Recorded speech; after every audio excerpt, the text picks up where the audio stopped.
Ay, Robert, pasagot naman ito, oh.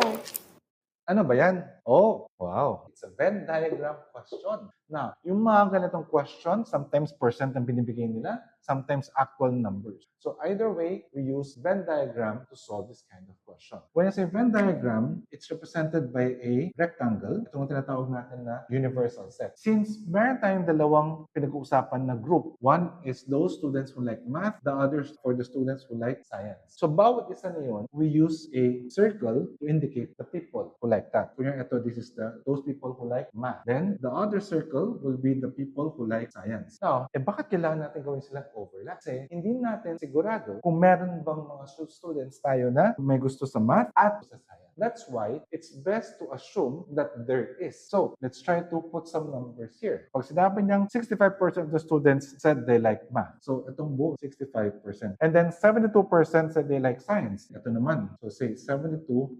Now, 8% don't like either math or science. Nasaan yun? Outside? So, that means it will be this region. Now, paano natin malalaman kung ilan ang may gusto sa both math and science? Ibig sabihin, we're looking for this intersection. Pag sinabi natin one whole, that's equivalent to how many percent? 100%. Yes, it's 100%, di ba? So, ibig sabihin lang nun, pag pinagsama mo itong buong dalawang circle na to, plus itong 8%, dapat sila ay equal to 100. 100%, di ba? Oh, try to check na. 65%, 72%. And then we add your 8%. What will this total to? 145%. Bakit naging 145%? Dito, math lang. Dito, science lang. Kaya lumampas tayo dahil meron dito na overlap. Gaano kalaki na double natin? E di syempre, kung ano yung sumobra dito. So, 145% minus 100%, that is 45%.